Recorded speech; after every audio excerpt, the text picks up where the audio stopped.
Israel और Gaza के बीच में जो लड़ाई चल रही थी उसको भी नरेंद्र मोदी जी ने रोक दिया था।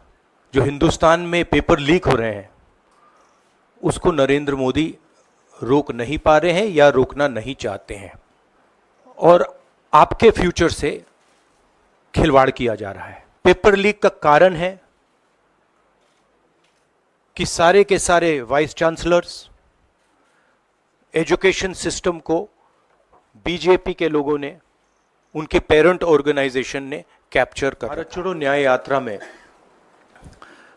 मणिपुर से हम महाराष्ट्र गए और रास्ते में हजारों युवाओं ने कंप्लेन की थी कि हिंदुस्तान में नॉन स्टॉप पेपर लीक होते हैं।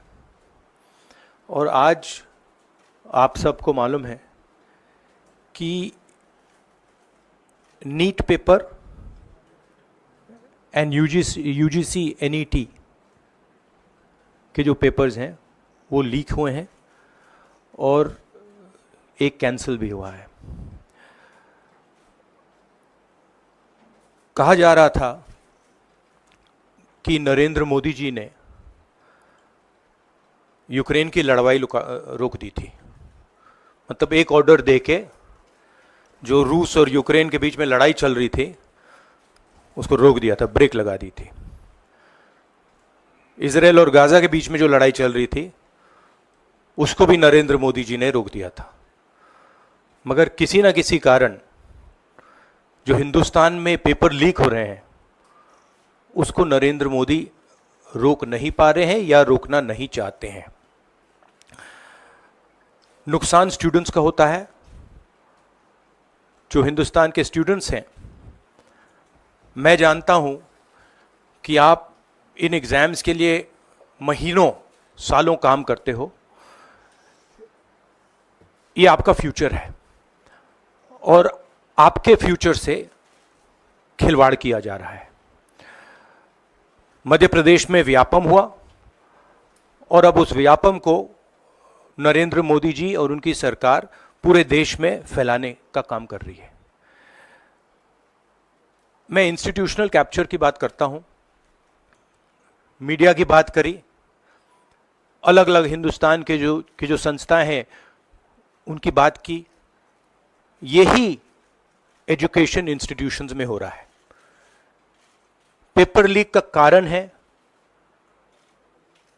कि सारे के सारे वाइस चांसलर्स, एजुकेशन सिस्टम को बीजेपी के लोगों ने, उनके पेरेंट ऑर्गेनाइजेशन ने कैप्चर कर रखा है।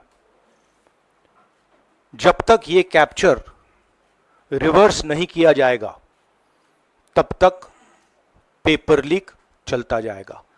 इस कैप्चर को फैसिलिटेट नरेंद्र मोदी जी ने किया है और ये एक एंटी नेशनल एक्टिविटी है, क्योंकि ये देश का भविष्य है और इससे हिंदुस्तान के युवाओं को, स्टूडेंट्स को जबरदस्त चोट पड़ती है।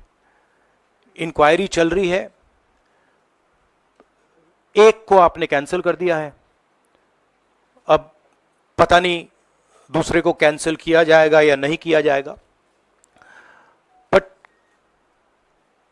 कोई ना कोई तो इसके लिए जिम्मेदार है और उनको एकदम पकड़ा जाना चाहिए और उन पे एक्शन लिया जाना चाहिए।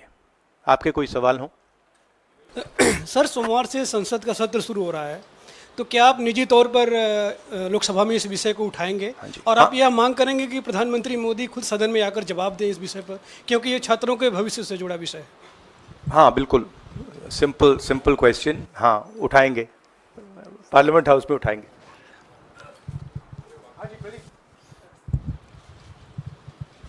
Thank you sir. Rahul ji मैं इधर हूँ। सवाल ये है कि जो एजुकेशन सिस्टम इस वक्त है और जिस तरीके से जो पेपर लीक हुए, जिसका आरोप भी आपने लगाया और जो सामने भी आया है, रद्द भी हुआ है कल परीक्षा, लेकिन सबसे बड़ा सवाल ये है कि बदलाव क्या होने चाहिए, वो बदलाव जो इससे परीक्षा लीक रुके, वो क्या आपके पास फार्मूला? हमारे मैनिफेस्टो में हमने लिखा था, देखिए 2-3 चीज़ें हैं। सबसे पहले जो शिक्षा का सिस्टम है उसको एक संगठन ने कैप्चर कर रखा है, अपने लोगों को हर पोस्ट पे यही डालते हैं। वाइस चांसलर्स की लिस्ट निकाल लीजिए, पता लग जाएगा। तो इसको रिवर्स करना होगा। दूसरी बात, मैनिफेस्टो में हमने साफ कहा कि पेपर लीक होने के बाद कार्रवाई करना एक बात है, बहुत जरूरी है, और स्ट्रिक्ट से स्ट्रिक्ट कार्रवाई होनी चाहिए, मगर हमने यह भी कहा था कि पेपर लीक होने से पहले जो सिस्टम्स हैं, जो यूनिवर्सिटी के एग्जाम्स के रूल्स हैं, सिस्टम्स हैं, इनको फिर से असेस करना पड़ेगा, इनको स्टडी कर कर रीडिजाइन करना पड़ेगा। ये दोनों काम हमने अपने मैनिफेस्टो में साफ लिखे हैं, और विपक्ष दबाव डालकर ये दो काम सरकार से करवाने की कोशिश करेगा। हाँ, नहीं, 1 सेकेंड। बिहार का भैया हमने कहा है कि इंक्वायरी होनी चाहिए, और जो भी जिन्होंने भी पेपर लीक कराया है उनके खिलाफ कार्रवाई होनी चाहिए। राहुल जी, चूंकि ये मामला नेशनल लेवल पे भी एग्जाम्स में हो रहा है, स्टेट लेवल्स में भी एग्जाम्स में कई जगह इस तरह के पेपर लीक की घटनाएं होती है और करोड़ों छात्रों का जीवन अधर में लटक जाता है। आपको लगता है कि एक सख्त कानून बनाने की जरूरत है संसद में कि इससे निपटने के लिए? कैसे होगा, क्योंकि छात्रों का जीवन नहीं, सख्त कानून आफ्टर द फैक्ट है, वो होना चाहिए, मगर अगर आप मेरिट के बेसिस पर लोगों को नहीं जॉब देंगे, अगर आप आइडियोलॉजिकल लोगों को वाइस चांसलर बनाएंगे, इनकेपेबल लोगों को वाइस चांसलर बनाएंगे, एग्जाम्स के जो स्ट्रक्चर्स हैं, एग्जाम लेने के स्ट्रक्चर्स हैं, उनमें आप आइडियोलॉजिकल लोगों को डालेंगे, तो ये काम होगा। ये इसका सबसे बड़ा कारण BJP and its parent organisation ने जो कैप्चर किया है, ये है। और अगर आप कल्प्रिट ढूंढना चाहते हैं तो मैं आपको बताता हूं, जिन लोगों ने हिंदुस्तान के इंस्टीट्यूशंस को डिस्ट्रॉय किया है, जो पहले ऑब्जेक्टिव हुआ करते थे, इम्पार्शल हुआ करते थे, वो आज इम्पार्शल नहीं है, ऑब्जेक्टिव नहीं है, आइडियोलॉजिकल बना दिए गए हैं, और मीडियोकर लोगों को इन इंस्टीट्यूशंस में बैठा दिया गया है। इसका मेन कारण यह है, और इसका आप एपिसेंटर देखिए, पूरा देश जानता है, युवाओं आप सब जानते हो कि इसका पहले एपिसेंटर मध्य प्रदेश हुआ करता था, वहां पे 40-50 लोगों की हत्या हुई थी, ये तब शुरू हुआ था। आप जानते हो कि गुजरात में, उत्तर प्रदेश में और मध्य प्रदेश में इन चीजों का एपिसेंटर है। और आप ये भी जानते हो कि बीजेपी के लोग कहते हैं कि हमारी लेबोरेटरी मध्य प्रदेश और गुजरात है।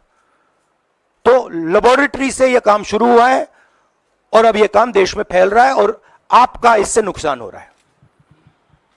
जब तक यह रिवर्स नहीं किया जाएगा, जब तक हिंदुस्तान के इंस्टीट्यूशंस इनके हाथों से नहीं छीने जाएंगे और इफेक्टिव, ऑनेस्ट, इम्पार्शियल लोगों के हाथ में नहीं जाएंगे, तब तक यह होता रहेगा। और मैं आपको बता रहा हूं, जब तक बीजेपी रहेगी यह बढ़ता जाएगा।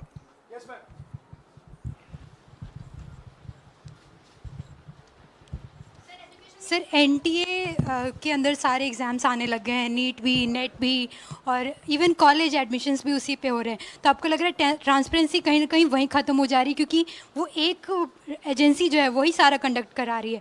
तो आपने पार्लियामेंट में इस मुद्दे को उठाने को सोचा है कि एनटीए को कहीं ख़त्म करने की ज़रूरत है या बदलाव करने की ज़रूरत है? नहीं, देखिए, अगर हिंदुस्तान में बहुत सारे ऑनेस्ट लोग हैं, बहुत सारे ऑब्जेक्टिव लोग हैं, अगर ऑब्जेक्टिव लोगों को, ऑनेस्ट लोगों को आप ये काम दोगे, पेपर लीक नहीं होगा।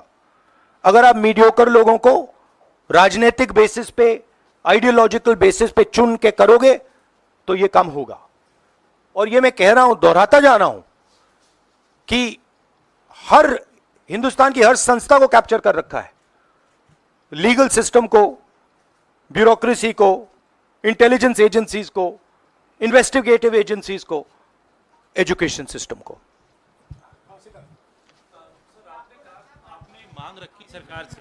आपने अपनी मांगे रखी हैं सरकार से, लेकिन सरकार के पक्ष पहले ही सामने आ गया। एनटीए को जो एनटीए है एजेंसी, उसको क्लीन चिट एक तरीके से एचआरडी मिनिस्टर ने पहले ही दे दी है। तो सरकार का तो कहीं ना कहीं पक्ष साफ दिखाई देता है। आगे आप लोग कैसे जाएंगे इसको? उनकी क्रेडिबिलिटी इन बातों में है ही नहीं। वो क्लीन चिट दें, उसका कोई मतलब ही नहीं है। उनकी जीरो क्रेडिबिलिटी है।